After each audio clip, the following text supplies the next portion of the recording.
প্রিয় উপস্থিতি, আমি আপনাদের সামনে বয়ান করার জন্য বসি নাই। আমাদের প্রাণপ্রিয় আজকের যিনি মাহফিলের মধ্যমণি মুফতি আরিফ বিন হাবিব দামাত বরকাতুহুম হযরত রাস্তায় আছেন। অল্প কিছুক্ষণের ভিতরেই তিনি আমাদের মাঝে তাশরিফ আনবেন এবং কোরআন ও হাদিস থেকে খুবই গুরুত্বপূর্ণ আলোচনা তিনি পেশ করবেন। আমরা যারা হযরতের আলোচনা শুনে থাকি, আমরা অবগত আছি যিনার আলোচনা শুনলে প্রত্যেকটা কথায় যেনার মুখ থেকে সিহা সিত্তা সহ বিভিন্ন কিতাবের হাদিস বের হয়। কথাই কথাই ওনার মুখ থেকে কোরআনুল কারীমের আয়াত বের হয়। কথা বলেন ঠিক না বেঠিক? এরকম একজন মহৎ ব্যক্তিকে আমরা পেয়ে আজকে খুশি না বেজার? বলেন তো। খুশি। আমাদের এই 30 সালে উনি একেবারে অল্প প্রোগ্রাম করেন, তো এই বৎসর আমরা ইনশাআল্লাহ আনন্দিত গর্বিত যে আমরা ওনাকে পেয়েছি এবং বছরের শুরুতেই আমরা ওনাকে পেয়ে ধন্য। আজকের এই মাহফিল ধন্য।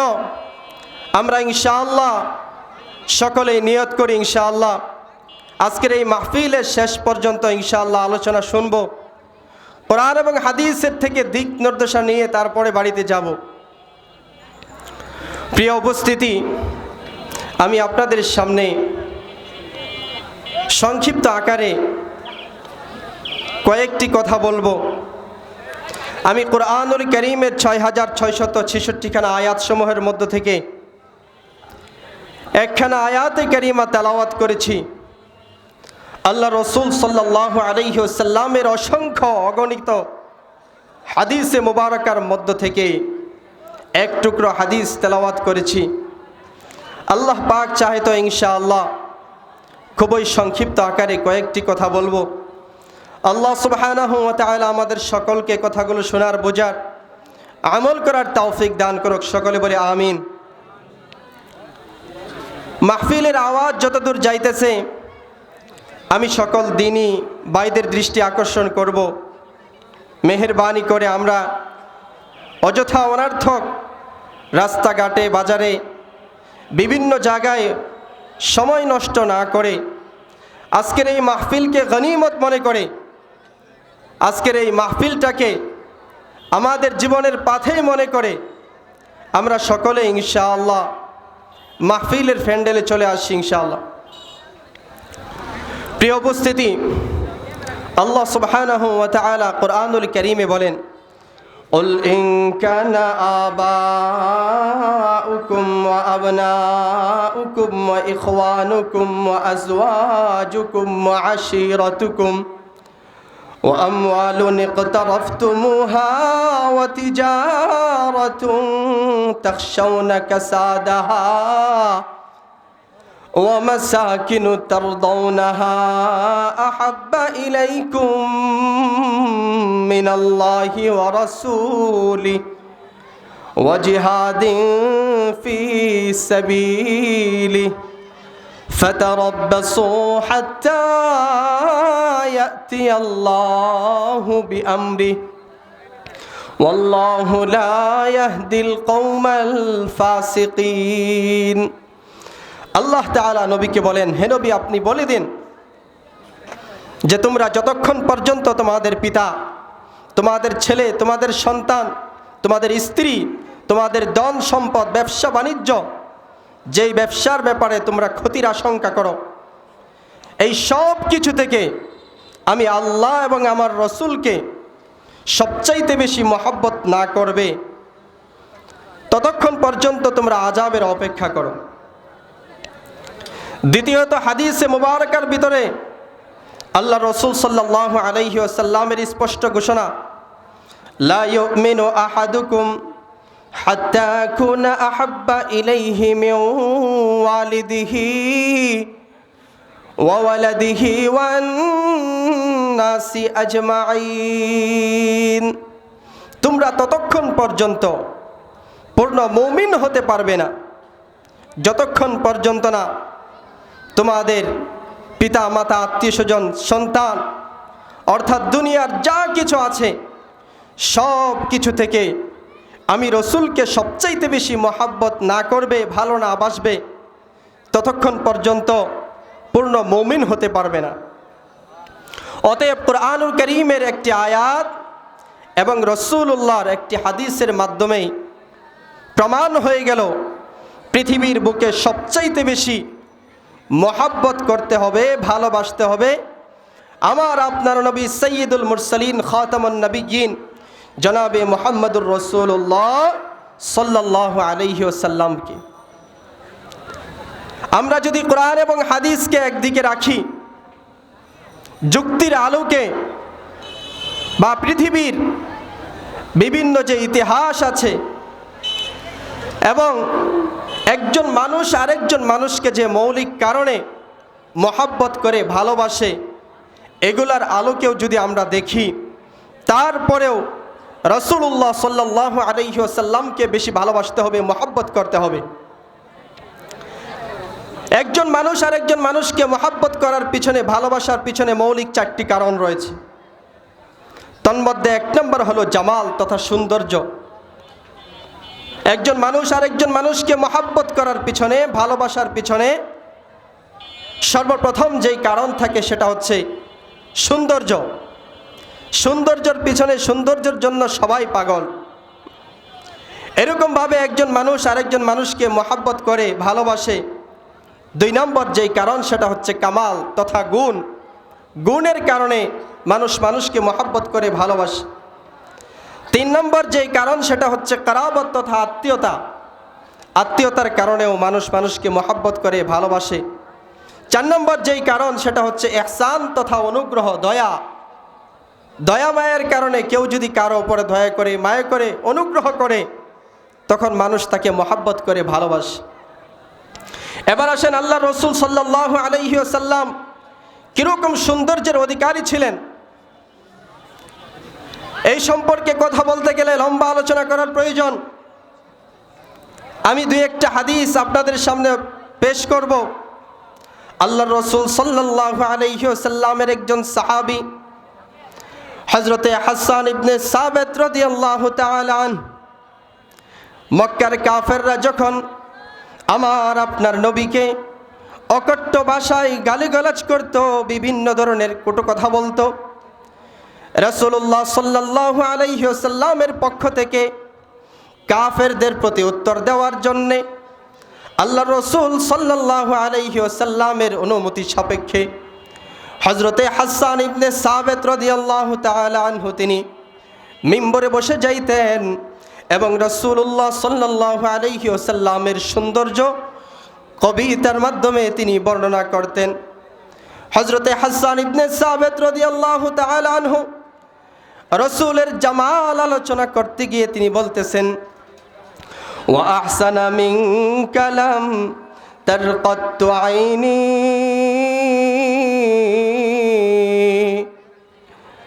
ওয়া আহসানা মিন কালাম তালিদিন নিসাউ, খুলিকতা মুবাররাআম মিন কুল্লি আইবিন কান্নাকা কদ খুলিকতা কামা তাশাউ। হযরতে হাসান ইবনে সাবিত রাদিয়াল্লাহু তাআলা আনহু আল্লাহ রসুল সাল্লাল্লাহু আলাইহি ওয়াসাল্লামের জামালত বর্ণনা করতে গিয়ে বলেন, নবীর চাইতে সৌন্দর্যের অধিকারী, আমার আপনার নবীর চেয়ে অধিক সৌন্দর্যের অধিকারী পৃথিবীর বুকে আমার 2 চক্ষু আর কাউকে দেখে নাই। বলি সুবহানাল্লাহ, জোরে সোরে বলি সুবহানাল্লাহ। হাসান ইবনে সাবিত রাদিয়াল্লাহু তাআলা আনহু কবিতার মাধ্যমে বলেন, পৃথিবীর ইতিহাসে আমার আপনার নবীর চেয়ে অধিক সৌন্দর্যের অধিকারী পৃথিবীর বুকে আজ পর্যন্ত কোনো মা জন্ম দেন নাই। রসুলকে কিভাবে বানানো হয়েছে, আমার আপনার নবীকে খুলিকতা মুবাররাআম মিন কুল্লি আইবিন, সকল প্রকার দোষ ত্রুটি থেকে মুক্ত করে, সকল প্রকার আয়াব থেকে মুক্ত করে, সকল প্রকার খুঁত থেকে মুক্ত করে এমনভাবে সৃষ্টি করা হয়েছে যেমনভাবে স্বয়ং রাসূলুল্লাহ চেয়েছেন, বলি সুবহানাল্লাহ। হযরতে জাবের রাদিয়াল্লাহু তাআলা আনহু একদিন, তিরমিজির ভিতরে হাদিস আসছে, পূর্ণিমার চাঁদের রাতে ঘর থেকে বের হইলেন, রাসূলের দরবারে গেলেন। আল্লাহ রাসূল সাল্লাল্লাহু আলাইহি ওয়াসাল্লাম একটি ডোরাকাটা চাদর পরিহিত অবস্থায় বাহিরে বসে আছেন। এমত অবস্থায় জাবের রাদিয়াল্লাহু তাআলা আনহু হাজির হওয়ার পরে রাসূলের চেহারার দিকে একবার তাকায়, একবার পূর্ণিমার চাঁদের দিকে তাকায়। এরকমভাবে 3 বার তাকানোর পরে জাবের রাদিয়াল্লাহু তাআলা আনহু বলেন, আল্লাহ তাআলা আপনার চেহারাকে পূর্ণিমার চাঁদের চেয়েও বেশি সৌন্দর্য দিয়ে সৃষ্টি করেছেন, বলি সুবহানাল্লাহ। এই জন্যই কবি বলেন, চাঁদ সে তশবিহ দেনা ये भी कोई इंसाफ है, उस चांद के चेहरे पे छाया मदनी का चेहरा साफ है। কবি বলেন, আমার নবীর চেহারাকে চাঁদের সাথে তাসবিহ দিতে যেও না, চাঁদের সাথে তুলনা করতে যেও না, কেননা চাঁদের ভিতরে খুঁত থাকতে পারে, কিন্তু আমার আপনার নবীর চেহারার ভিতরে বিন্দু মাত্র খুঁত নেই, বলি সুবহানাল্লাহ। অতএব সৌন্দর্যের কারণে এই পৃথিবীতে যদি কাউকে মহব্বত করতে হয়, সর্বপ্রথম আল্লাহ রাসূল সাল্লাল্লাহু আলাইহি ওয়াসাল্লামকেই মহব্বত করতে হবে। কথা বলেন ঠিক না বেঠিক? 2 নম্বর যেই কারণ একজন মানুষ আর একজন মানুষকে মহব্বত করার, সেটা হলো কামাল তথা গুণ। এবার আসেন আমার আপনার নবী সাইয়্যিদুল মুরসালিন খাতামান নবিয়্যিন, ওনার ভিতরে কি পরিমাণ গুণ ছিল, কি পরিমাণ কামালত ছিল, তিনি কি পরিমাণ কামালতের অধিকারী ছিলেন, এই সম্পর্কে তারিখের কিতাবগুলোতে অনেক লম্বা আলোচনা আসছে। আমি কয়েকটা ওয়াকিয়া আপনাদের সামনে পেশ করি।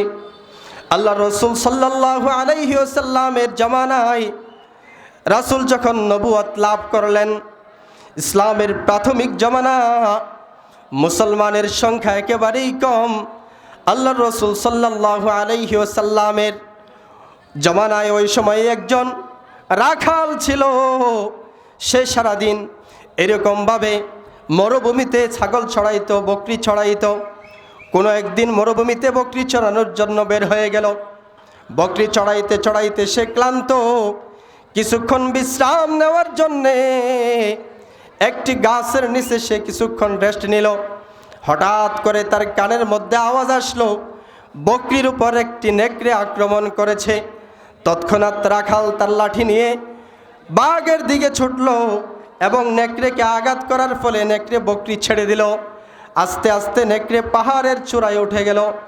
এবার আল্লাহ সুবহানাহু ওয়া তাআলা নেকড়ের জবান খুলে দিলেন। নেকড়ে এবার কথা বলা শুরু করলো। নেকড়ে রাখালকে বলতেছিল, হে রাখাল, আল্লাহ তাআলা আমাকে একটি বকরির মাধ্যমে রিজিক দিয়েছিল, কিন্তু তুমি আমার থেকে তা ছিনিয়ে নিলে। বাঘ কথা বলতে দেখে রাখাল আশ্চর্যান্বিত হয়ে গেল। আশ্চর্যান্বিত হয়ে সে বলল, কি আজীব, কি আশ্চর্যের বিষয়, জঙ্গলের বাঘ কিভাবে কথা বলে? তখন সেই বাঘ বলতে লাগলো, আরে রাখাল, আমি কথা বলতেছি, তুমি আশ্চর্যান্বিত হয়ে গেছো এটা দেখে। তার চাইতে বড় আশ্চর্যের বিষয় হলো জামানার নবী, শেষ নবী, বিশ্ব নবী, সাইয়্যিদুল মুরসালিন রাহমাতুল লিল আলামিন মুহাম্মদ মুজতবা, মুহাম্মদ মুস্তাফা সাল্লাল্লাহু আলাইহি ওয়াসাল্লাম ধরাপৃষ্ঠে আগমন করেছেন, বলি সুবহানাল্লাহ। এরকম ভাবে আপনারা জানেন ঘটনা খুবই প্রসিদ্ধ। ইহুদিরা আসছে নবীর দরবারে, চাঁদকে 2 টুকরো করে দেখান। আল্লাহর রাসূল চাঁদকে 2 টুকরো করে দেখাইলেন। হরিণের ঘটনা আরও প্রসিদ্ধ। এরকমভাবে একজন ইহুদি রাসূলের কাছে আসছে, এসে বলতেছে, হে মুহাম্মদ, তুমি যদি সত্য নবী হয়ে থাকো তাহলে আমি তোমাকে একটা কাজ দিতে চাই।